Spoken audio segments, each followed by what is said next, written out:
A strawberry lemonade, catfish sandwich, and a loaded buffalo fry. Lemonade.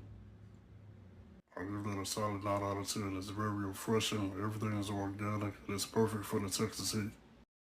Buffalo fries. It's spicy, it's saucy, the chicken is incredibly juicy. I give it like an 8.8 out of 10. Catfish sandwich. I've never been a fan of coleslaw, but now I'm an air conditioner.